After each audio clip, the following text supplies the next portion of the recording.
Well, we're getting towards the end of July, and after a lot of very hard work, we're making progress. We have a look below first of all, or below the waterline. You can see that the new rudder is now all on. The skeg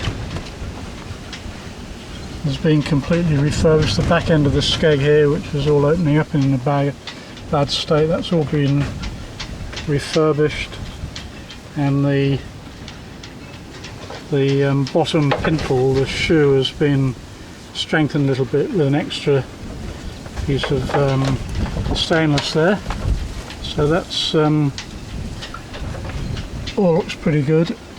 And the main point of making the new rudder, was to make sure that the tang wells were new and in good condition, and perhaps even more importantly than that, the stainless tube, rudder tube, has been replaced with solid stainless rod, 25mm rod.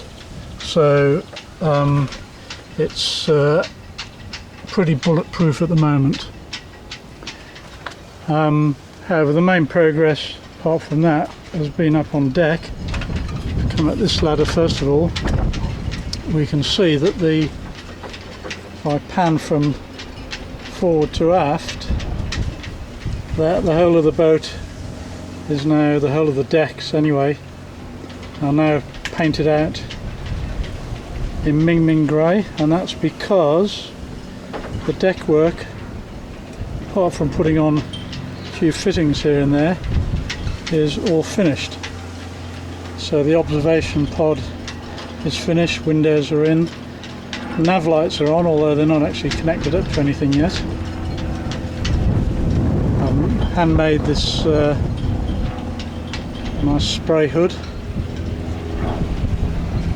and we can also see here that the rudder is on as well. So if we cross over to the other ladder, we can have a little bit more closely.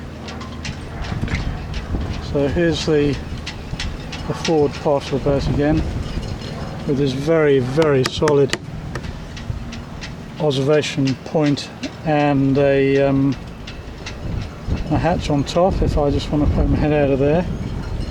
However, although that was originally conceived as being the main working hatch, as I was building I came to the conclusion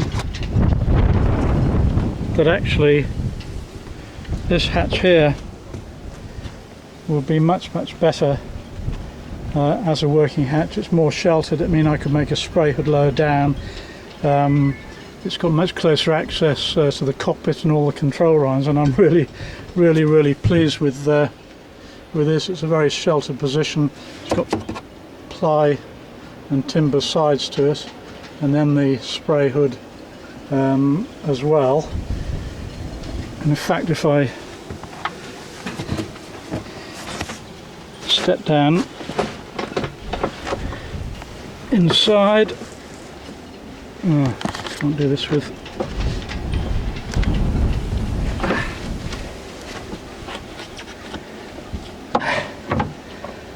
right, sorry, a bit hard to do that while you're filming as well. I'm now actually standing in the hatch, and I can go lower down here. I'm now actually standing on the cabin sole here, so this is about my eye line. So I've got really good access to the tiller, to the self-steering controls here. I can steer by hand from in here if I wanted to, but also the main control lines will lead aft along the starboard side of the coach roof, and I have a really good hauling position from here as well. I also have these nice long this wide side deck here, this sort of bridge deck, which is very handy.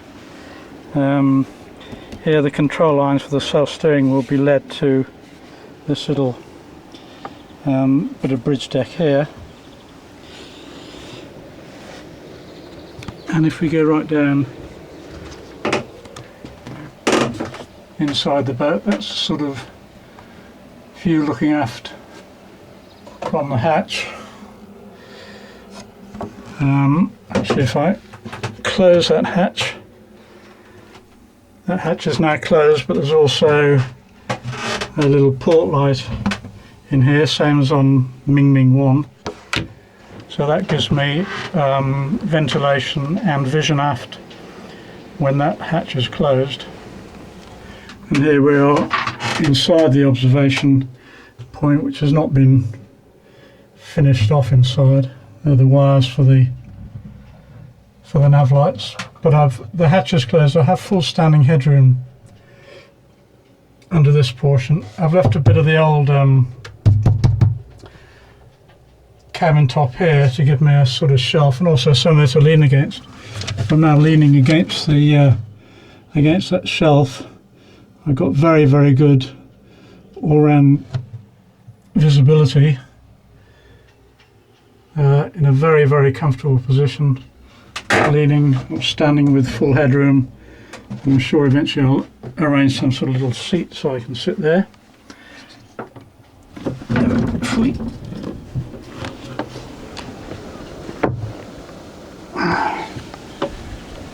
Come aft again now.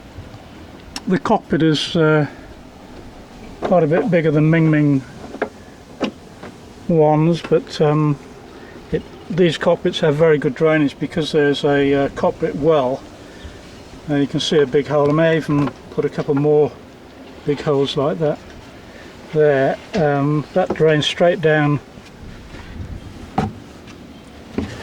through a plug straight into the sea. So there's no pipes or crossovers or valves or any of that. It's very, very straightforward drainage. And although these cockpit seats are pretty wide at the moment, about half the width would be taken with stowage here on each side for the Jordan series drogue. You can see the stern light bracket is on, the stern light's all on and wired through into inside the hull. Just been working a little bit on the controls. These are the lines for the self-steering, which will come to the tiller here. Tiller will of course lift right up, and that shows the very, very robust tiller stock, which is a vast improvement on the original. You can see that everywhere I've got big 10mm U-bolts, and these are all for fitting a harness to, and they're all put in such a way that I can always be attached tightly to two at the same time, so as I do get thrown around, I can never get thrown very far. I always like the harness to be on very short lines. And you see they're also going along the deck there, but theoretically, and this is theoretically, I should very, very rarely have to actually leave the cockpit to go forward, because anything which needs doing at the mast can be done from the forward hatch. So I'm not anticipating a lot of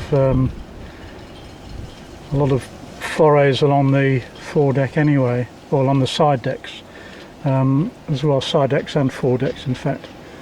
Although I very rarely get out of the main hatch and the main control position.